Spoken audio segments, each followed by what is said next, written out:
अर्धनारीश्वर शिव और शक्ति की अद्वितीय एकता की दिव्य महिमा। जब हम शिव की बात करते हैं तो हमारे सामने एक संपूर्ण, गहन और रहस्यमयी स्वरूप उभरता है। लेकिन जब उसी शिव का आधा हिस्सा पार्वती के रूप में प्रकट होता है, तब जो रूप बनता है वह है अर्धनारीश्वर। ये केवल आधे पुरुष और आधी स्त्री का स्वरूप नहीं, ये पूर्णता का प्रतीक है। ये वो दिव्यता है जिसमें ब्रह्मांड की दो सबसे शक्तिशाली धाराएं, शिव और शक्ति, एकाकार हो जाती हैं। अर्धनारीश्वर हमें ये सिखाते हैं कि सृजन, पालन और संहार तभी संभव हैं जब ऊर्जा और चेतना मिलकर एक हों। अर्धनारीश्वर का स्वरूप बताता है कि शिव अकेले नहीं हैं और शक्ति भी अकेली नहीं है। शिव बिना शक्ति के केवल शव हैं और शक्ति बिना शिव के दिशाहीन ऊर्जा। यही कारण है कि जब शिव के एक अर्ध भाग में मां पार्वती समाहित होती हैं, तब वह रूप संपूर्ण होता है। वह केवल दिव्यता नहीं, जीवन का मूल दर्शन बन जाता है। इस रूप में आधा शरीर पुरुष का है, शांत, स्थिर, ध्यानमग्न, और आधा स्त्री का, कोमल, गतिशील, रचनात्मक। यही है सृष्टि का सत्य। यह रूप किसी मूर्ति की कल्पना भर नहीं, ये ब्रह्मांड का गूढ़ रहस्य है। हर जीव के भीतर ये दोनों तत्व होते हैं, पुरुष और स्त्री, युक्ति और भावना, बल और करुणा। जब तक हम केवल एक पक्ष को जीते हैं, तब तक जीवन अधूरा रहता है। परंतु जब दोनों पक्षों को स्वीकार कर लेते हैं, तब भीतर अर्धनारीश्वर प्रकट होता है।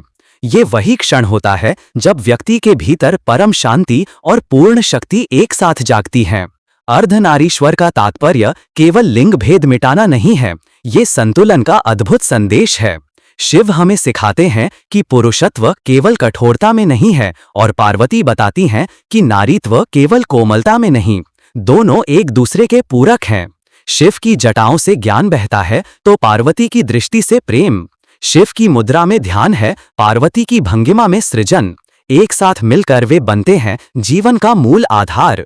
पौराणिक कथा कहती है कि एक बार मां पार्वती ने शिव से पूछा, हे प्रभु, मैं केवल आपकी संगिनी नहीं, आपकी अर्धांगिनी भी हूं। क्या आप मुझे अपने में समाहित नहीं करेंगे?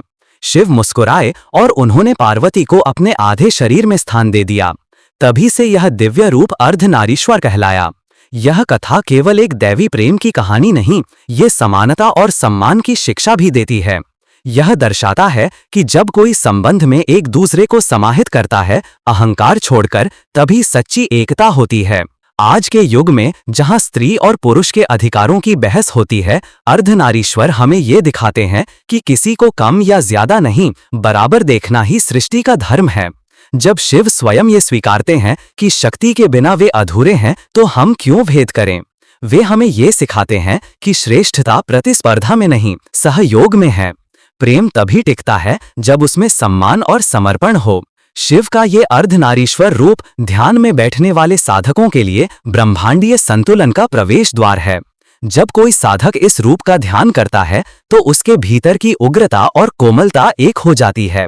उसमें न अधिक क्रोध रहता है, न अत्यधिक ममता, बस एक साम्य, एक स्थिरता, एक पूर्णता का अनुभव होता है। और यही तो है आत्मबोध, स्वयं के भीतर के शिव और शक्ति को पहचानना। अर्धनारीश्वर का अर्थ ये भी है कि कला और विज्ञान साथ साथ चल सकते हैं। तर्क और भावना दोनों की आवश्यकता है। ध्यान और कर्म दोनों से जीवन आगे बढ़ता है। यह रूप केवल धार्मिक नहीं, वह मानव विकास का दर्शन है। जब तक मनुष्य अपने भीतर के स्त्री पुरुष भाव को समझ नहीं पाता, तब तक वह समाज में भी असंतुलन पैदा करता है।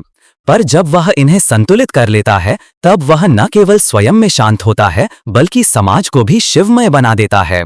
अर्धनारीश्वर का चित्र जब हम मंदिरों में देखते हैं, जहां आधा शरीर शिव का होता है और आधा पार्वती का, तो हमें यह भी अनुभव होता है कि सौंदर्य और शक्ति का अद्भुत संतुलन क्या होता है। पार्वती की भ्रिकुटी में चंद्रमा की कोमलता होती है, तो शिव की आंखों में त्रिनेत्र की ज्वाला। पार्वती के केशों में गजरा होता है, तो शिव की जटाओं में गंगा बहती है। पार्वती के अधरों पर मुस्कान होती है, तो शिव के होठों पर मौन। यही तो है पूर्णता की परिभाषा। शिव और पार्वती की ये एकता केवल भावनात्मक नहीं, ये आध्यात्मिक विकास की सर्वोच्च अवस्था है। जब व्यक्ति स्वयं को न तो केवल पुरुष, न केवल स्त्री, बल्कि एक समग्र आत्मा के रूप में देखे, तब ही मोक्ष संभव है। और अर्धनारीश्वर उसी मोक्ष का मार्ग है। शिवरात्रि की रात जब मंदिरों में रुद्राभिषेक होता है, जब ओम नमः शिवाय की गूंज चारों ओर फैलती है, तब उस ध्वनि में शिव के साथ शक्ति भी उपस्थित होती है। वह गूंज केवल शिव के लिए नहीं होती, वह अर्धनारीश्वर की पूर्णता को समर्पित होती है, उस एकता को जो जीवन का मूल है, जो वियोग में योग और अधूरे में पूर्णता का संदेश देती है।